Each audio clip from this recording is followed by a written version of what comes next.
friends, welcome to Kannan Info Tamil. நம்ம இன்னைக்கு என்ன டாபிக் பார்க்க போறோம் அப்படின்னா, ரஷ்யா அணுசக்தியால் இயங்கக்கூடிய பெல்கரோட் சப்மரீன்களை தங்களுடைய படையில் இணைச்சிருக்காங்க.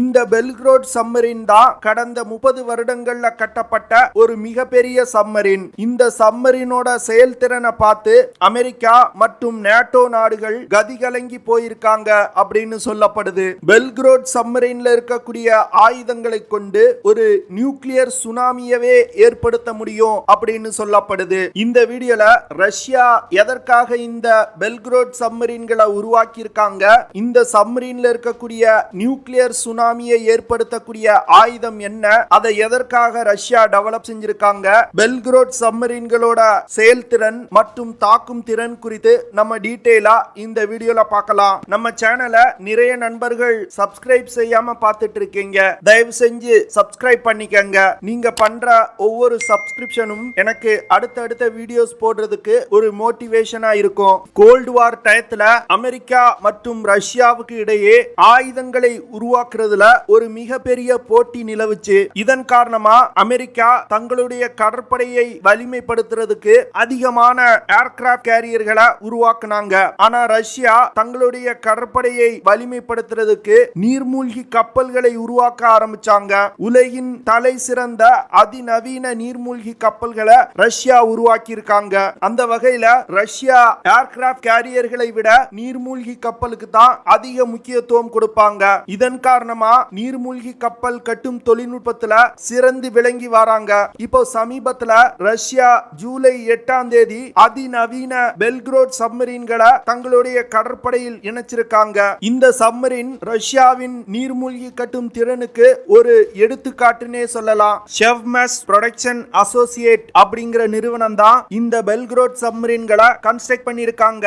இந்த நிறுவனம் தான் ரஷ்யாலே மிகப்பெரிய கப்பல் கட்டும் நிறுவனம். இந்த பெல்கரோட் சப்மரீன் தான் கடந்த 30 வருடங்கள்ல கட்டப்பட்ட மிகப்பெரிய நீர்மூழ்கி கப்பல். ரஷ்யா உருவாக்கி இருக்கிற இந்த பெல்கரோட் சப்மரீன் அமெரிக்கா மற்றும் மேற்கத்திய நாடுகளின் நீர்மூழ்கி கப்பலை விட பல மடங்கு பெரிதா இருக்கு அப்படின்னு சொல்லப்படுது. ரஷ்யாவின் பெல்கரோட் நீர்மூழ்கி கப்பல் 184 மீட்டர் நீளமும் 15 மீட்டர் அகலமும் கொண்டது. பெல்கரோட் நீர்மூழ்கி கப்பல் ஆஸ்கர் 2 கிளாஸ் வகையை சேர்ந்த நீர்மூழ்கி கப்பல். இந்த நீர்மூழ்கி கப்பல் கட்டும் பணி 1992 இருந்தே நடைபெற்று வருது. இதை தொடர்ந்து 2019 வருடம் இந்த நீர்மூழ்கி கப்பல் லான்ச் செய்யப்பட்டு ஜூலை 2022 ரஷ்ய கடற்படையில் இணைக்கப்பட்டிருக்கு. மற்ற நீர்மூழ்கி கப்பல்கள்ல இருந்து இந்த பெல்கரோட் சப்மரீன் எப்படி வேறுபட்டு இருக்கு அப்படின்னா, இந்த நீர்மூழ்கி கப்பல்ல 80 ஃபீட் நீளம் கொண்ட பொசைடன் நியூக்ளியர் டார்பிடோ ட்ரோன்களை எடுத்து செல்ல முடியும். பொசைடன் நியூக்ளியர் பவர் ட்ரோன் ஒரு அட்டானமஸ் ட்ரோன். இந்த Poseidon nuclear power torpedo ட்ரோன்னால 100 megaton அணு ஆயுதங்களை எடுத்து சென்று தாக்குதல் நடத்த முடியும். இந்த பொசைடன் நியூக்ளியர் பவர் டார்பிடோவை வச்சு ஒரு தாக்குதல் நடத்தணும் அப்படின்னா 500 மீட்டர் உயரமுள்ள நியூக்ளியர் சுனாமியை உருவாக்க முடியும் அப்படின்னு டிஃபென்ஸ் எக்ஸ்பர்ட்ஸ் சொல்றாங்க. இதன் மூலமா எதிரிகளின் கடற்கரை நகரங்களுக்கு ஒரு மிகப்பெரிய சேதத்தை ஏற்படுத்த முடியும். நியூக்ளியர் சுனாமி அப்படின்னா 500 மீட்டர் உயரமுள்ள அலைகள் எதிரிகளோட நகரத்துக்குள் செல்லும் பொழுது அந்த நீர்ல ரேடியோ ஆக்டிவ் மெட்டீரியல்கள் அதிக அளவுல கலந்திருக்கும். இதன் மூலமா எதிரிகளின் நகரம் முழுவதும் ரேடியோ ஆக்டிவ் மெட்டீரியல்களால் நிரம்பி இருக்கும். இதனால இந்த நகரங்களை பல வருடங்களுக்கு பயன்படுத்த முடியாத நிலை ஏற்படும். இதனால ஒரு நாட்டோட கடற்கரை முழுவதும் பல வருடங்களுக்கு முடங்கி போகும். ரஷ்யா பொசைடன் நியூக்ளியர் பவர் டார்பிடோவை லான்ச் செஞ்சிட்டாங்க அப்படின்னா தற்போது இருக்கக்கூடிய தொழில்நுட்பங்களை பயன்படுத்தி இந்த ட்ரோனை தடுக்கவே முடியாது. ஏன்னா கிட்டத்தட்ட 185 கிலோமீட்டர் பெர் ஹார் வேகத்துல இது பயணிக்குது. அது மட்டும் இல்லாம அதிகபட்சமா 1 கிலோமீட்டர் ஆழத்துல இந்த ட்ரோன்களால் பயணிக்க முடியும். 1 கிலோமீட்டர் ஆழம் அப்படிங்கிறது ஒரு சாதாரண விஷயம் கிடையாது. இவ்வளவு ஆழத்துல 185 கிலோமீட்டர் பெர் ஹார் வேகத்துல பயணிக்கும் பொழுது தற்போது இருக்கக்கூடிய எந்த ஒரு தொழில்நுட்பத்தை பயன்படுத்தியும் தடுக்கவே முடியாது.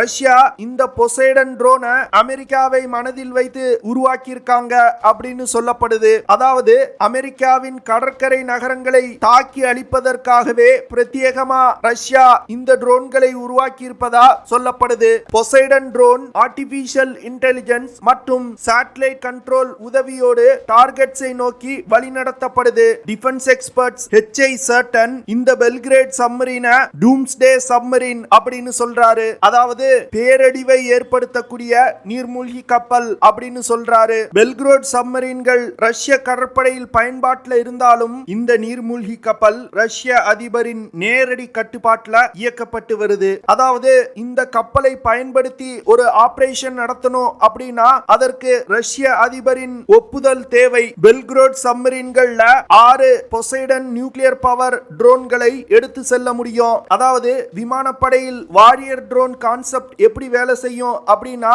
ஒரு ஃபைட்டர் ஜெட் விமானம் மதர்ஷிப்பா செயல்பட்டு பல ட்ரோன்களை கட்டுப்படுத்தி பல்வேறு விதமான ஆபரேஷன்களை கேரி அவுட் செய்ய முடியும். அதே போன்றுதான் ரஷ்யாவின் இந்த பெல்கிரோட் சப்மரீன் செயல்பட உள்ளது. பெல்கிரோட் சப்மரீன் ஒரு மதர்ஷிப் போல செயல்பட்டு 6 பொசைடன் ட்ரோன்களை பயன்படுத்தி வெவ்வேறு இடங்கள்ல வெவ்வேறு ஆபரேஷன்களை கேரி அவுட் செய்ய முடியும். இது போன்ற கேப்பபிலிட்டி உலகில் வேறு எந்த நாட்டிடமும் கிடையாது. இதன் காரணமாக தான் அமெரிக்கா மற்றும் நேட்டோ நாடுகள் இந்த பெல்கிரோட் சப்மரீனை கண்டு அஞ்சு நடுங்குறாங்க.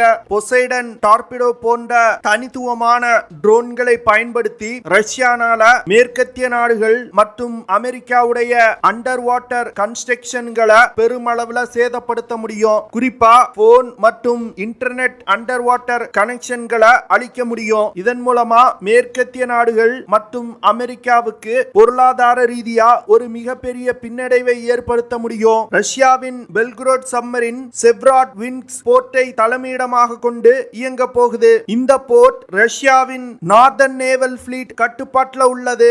ரஷ்யா பெல்கிரோட் சப்மரீனை இந்த போர்ட்ல இருந்து இயக்குறதுக்கு மிக முக்கியமான காரணம் இந்த போர்ட் தான் ரஷ்யாவில் இருந்து அமெரிக்காவிற்கு மிக அருகில் உள்ள போர்ட். அதனால ரஷ்யா இந்த பெல்கிரோட் சப்மரீனை பிரத்யேகமா அமெரிக்காவிற்காகவே உருவாக்கி இருக்காங்க அப்படின்னு தெளிவா தெரியுது.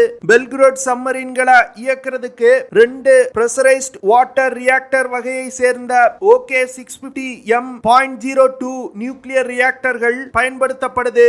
இது தவிர 190 மெகாவாட் திறன் கொண்ட 2 ஸ்டீம் டர்பைன்களும் இந்த சப்மரீன்ல பயன்படுத்தப்பட்டு வருது. பெல்கிரோட் சப்மரீனால அதிகபட்சமா 59 km/h வேகத்துல பயணிக்க முடியும். நியூக்ளியர் சப்மரீனோட ரேஞ்ச் அன்லிமிட்டட். எரிபொருள் நிரப்பணும் அப்படிங்கிற அவசியமே கிடையாது. பல வருடங்களுக்கு தொடர்ந்து இயக்கி கொண்டே இருக்க முடியும். ஆனா அந்த கப்பல்ல இருக்கக்கூடிய செயலர்கள் மற்றும் ஆபீசர்களுக்கு 120 நாட்களுக்கு தேவையான உணவுப் பொருளை சேமிச்சு வைக்க முடியும். இதனால எவ்வளவு நாள் உணவுப் பொருள் இருக்கோ அத்தனை நாள் இந்த கப்பலை இயக்க முடியும். பெல்கிரோட் சப்மரீனால அதிகபட்சமா 500 முதல் 520 மீட்டர் ஆழத்துல பயணிக்க முடியும். கடந்த 1 வருடங்களா இந்த பெல்கிரோட் சப்மரீன்கள் பல கட்ட சோதனைகளுக்கு உட்படுத்தப்பட்டிருக்கு. இப்போ ரஷ்யா உக்ரைன் போர் தீவிரமா நடந்து கொண்டிருக்கும் சூழ்நிலையில கருங்கடல் பகுதியில பிரிட்டன் மற்றும் அமெரிக்கா ரஷ்யாவிற்கு நெருக்கடி கொடுக்க ஆரம்பிச்சிருக்காங்க. இந்த சூழ்நிலையில தான் ரஷ்யா தன்னுடைய மெகா சப்மரீனை களமிறக்கி இருக்காங்க. பெல்கிரேட் சப்மரீன்களை கடற்படையில் இணைத்த உடனே ரஷ்யா ஆபரேஷன்கள்ல ஈடுபடுத்த ஆரம்பிச்சிட்டாங்க அப்படிங்கிறது தெரிய வந்திருக்கு. அதாவது ஜூன் 26ஆம் தேதி பெல்கிரோட் சப்மரீன் மற்றும் உலகின் 2வது மிகப்பெரிய நீர்மூழ்கி கப்பலான டெமிட்டி டெனஸ்கோவாவும் ஒயிட் சி பகுதியில நிலைநிறுத்தப்பட்டிருப்பது தெரிய வந்திருக்கு. இதனால ரஷ்யா வரும் காலங்கள்ல இந்த சப்மரீன்களை பயன்படுத்தி மேற்கத்திய நாடுகள் மற்றும் அமெரிக்காவுக்கு ஒரு மிகப்பெரிய நெருக்கடியை கொடுப்பாங்க அப்படின்னு டிஃபென்ஸ் எக்ஸ்பர்ட்ஸ் சொல்றாங்க. ரஷ்யாவிற்கு ஐரோப்பிய நாடுகள் மற்றும் அமெரிக்காவால் மிகப்பெரிய அச்சுறுத்தல்கள் இருக்கு. இதன் காரணமாக தான் ரஷ்யா இது போன்ற தனித்துவமான ஆயுதங்களை தயாரித்து வர்றாங்க. இதே போன்று இந்தியாவிற்கும் சைனா மற்றும் பாகிஸ்தானால் மிகப்பெரிய அச்சுறுத்தல்கள் இருக்கு. இதனால இந்தியாவும் இது போன்ற தனித்துவமான ஆயுதங்களை உருவாக்கணும் அப்படிங்கிறது என்னோட விருப்பம். இந்தியா என்ன மாதிரியான ஆயுதங்களை உருவாக்கலாம் அப்படிங்கறத நீங்க கமெண்ட்ல லீவ் பண்ணுங்க. ஓகே ஃப்ரெண்ட்ஸ், நம்ம வீடியோவோட நிறைவு பகுதிக்கு வந்துட்டோம். இதெல்லாம் தான் நான் உங்ககிட்ட ஷேர் பண்ணணும் அப்படின்னு நினைச்ச விஷயங்கள். ஐ ஹோப் நான் ஷேர் பண்ண விஷயங்கள் உங்களுக்கு பிடிச்சிருக்கும்னு நினைக்கிறேன். அப்படி பிடிச்சிருந்துச்சுன்னா ஷேர் பண்ணுங்க, லைக் பண்ணுங்க, கமெண்ட் பண்ணுங்க. மறக்காம நம்ம சேனலுக்கு சப்ஸ்கிரைப் சப்ஸ்கிரைப் பண்ணுங்க. அப்படியே அந்த பெல் நோட்டிபிகேஷனை கிளிக் பண்ணி ஆல்ங்கிற ஆப்ஷனை எனேபிள் பண்ணிக்கங்க. See you in the next video. Jai Hind.